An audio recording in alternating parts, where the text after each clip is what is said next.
Mga pre affidavit ni Ramil Madriaga, smoking gun sa ika-4 na impeachment complaint versus Sara. Oh. Basahin po natin ito mga pre Dito si Sara naipit kay Madriaga 'Di ba? Kasi kung natatandaan nyo, etong si Madriaga gusto pong patahimikin ni Sara Duterte. Gusto po ni Sara Duterte na huwag ka na magsalita. Manahimik ka na lang. Yun po yung gusto ni Sara, 'di ba? Oo, pero syempre ang katotohanan po, hindi po yan mapipigilan. Lalabas at lalabas yung katotohanan. At syempre, yung baho mo rin, hindi rin mapipigilan yan. Lalabas at lalabas din ang katotohanan. Anong sabi ni Franz Catalon? Sana nga ma-impeach na yan. Pabigat lang yan sa bansa natin. Wala naman nagagawang mabuti. Meron pong nagawang mabuti yan. Ano ka ba? Namigay ng pandesal, may coupon. Oh. Namigay ng lugaw. Pero maglista ka muna.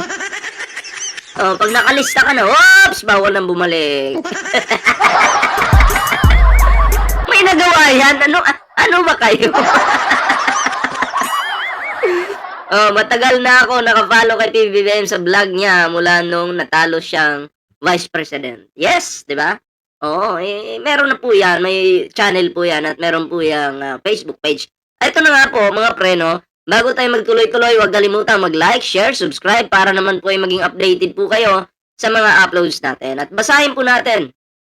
Okay. Tinutukoy ni Manila 6th District Representative Bienvenido Abante Jr. ang affidavit ng detainee na si Ramil Madriaga na nagpakilalang bagman umano ni Vice President Sara Duterte bilang smoking gun o pinakamatibay na ebidensya sa ika-4 na reklamong impeachment laban sa Vice Presidente. Ayan kasi may mga ebidensya naman po mga pre Oo.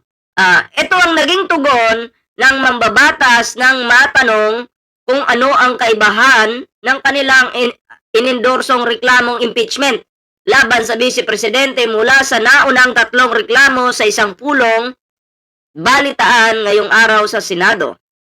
Pebrero, ano pa po ito Sabado. Sabado pala, sorry. Ito. Pebrero 21, kasi itong Madriaga po, bago po ito, hindi po ito recycled. Bago po sa paningin ng mga Pilipino. 'Di ba? Kaya kung yung sinasabi ni Sara Duterte mga pre, analyze na lang po natin. Simplihan na lang po natin. Yung sinasabi ni Sara Duterte na hindi niya kilala itong si Madriaga. Tapos ang dami nilang pictures na dikit pa sila. Tapos meron pa yung inabot kay Madriaga, flag ba 'yon? Imposibleng hindi mo yan kilala, Sara Duterte. Harap-harapan na po kayong nililinlang nitong Vice President na to. Nandyan pa rin kayo, nag-uto-uto. Diba? Di na kayo nahiya. Harap-harapan na kayong ginagago. Harap-harapan na kayong nililinlang ni Sara Duterte na sinasabi niya hindi daw niya kilala si Madriaga. Yung pala, dikit na dikit. Sus! Diba? Ang mga DDS naman, ang mga tanga, uto-uto, naniniwala dun. Diba?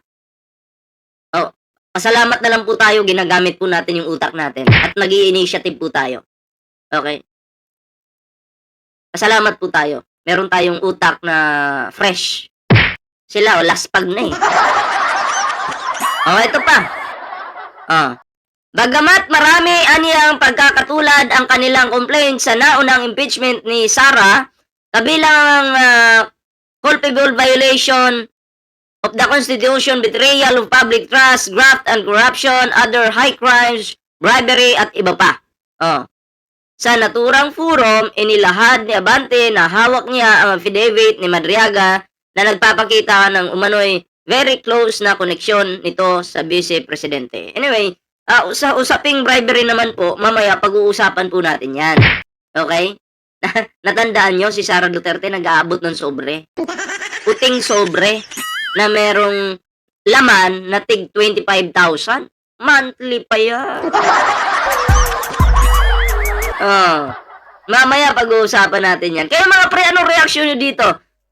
Sa tingin nyo, etong si Sara Duterte, nagpapanik na ba ngayon? Kasi ito, matibay po ito, affidavit ni Ramil Madriaga.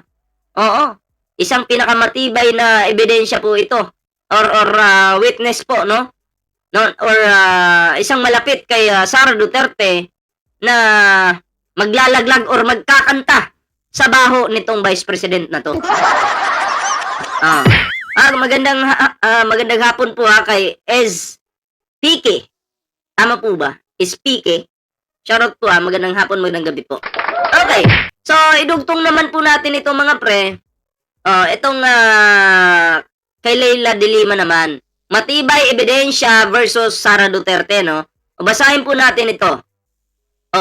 Kinaldag ni mamamayang Liberal Party Leila de Lima ang nagsasabi na walang smoking gun o matibay na ebidensya na magdidiin kay Sara Duterte sa natitirang dalawang impeachment case.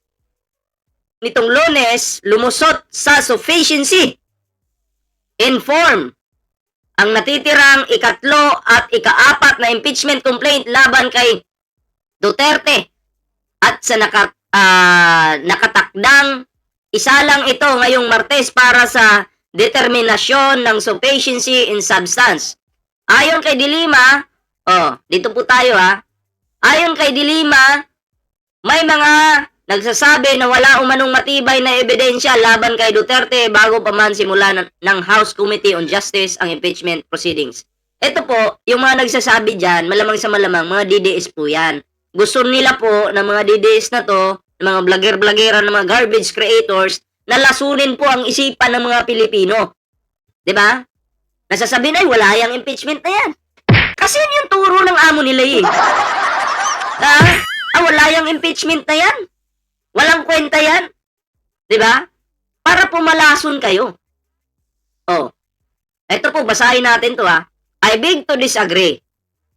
The video containing the Vice President's threat to kill the President, the First Lady, and then House Speaker, as well as media interview where she affirmed it is a smoking gun. Ano po yan? Matibay po yan. Yung pagbabanta mo. Yung kayabangan mo na yan. Matibay na ebidensya yan para magamit laban sa'yo para naman ma-impeach ka. Diba? Yan po ay kasi pagbabanta yan pinagbabantaan mo mataas na yung pangulo pa mismo. First Lady. 'Di ba? Alam mo, si Sara Duterte parang kumuha po ng bato.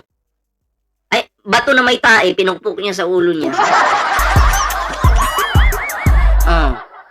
'Di ba? Hindi po talaga nag-iisip. Hindi. Kung ordinaryo kang tao, sige nga, pagbantaan mo ngayon si Sara Duterte, na ipapapatay mo, diba kulong ka? Diba automatic kulong ka? Pag sinabi ko ngayon, ako si Ballpoint Man, example lang naman po ito, ako si Ballpoint Man, pag ako pinatay, pagbabantaan natin si Sara, ganun, di ba makukulong tayo? Kasi bawal po talaga yun. Diba? Kaya nga lang, si Sara Duterte po, hindi po nag-iisip. Hindi ko alam bakit. Bakit niya, may mga naman sa kanya, nag-a-advise, na huwag mong gagawin yan. Kaso, pikunin si Sara, no? Yung pagiging pikunin mo, yan yung talagang ikakalaglag mo.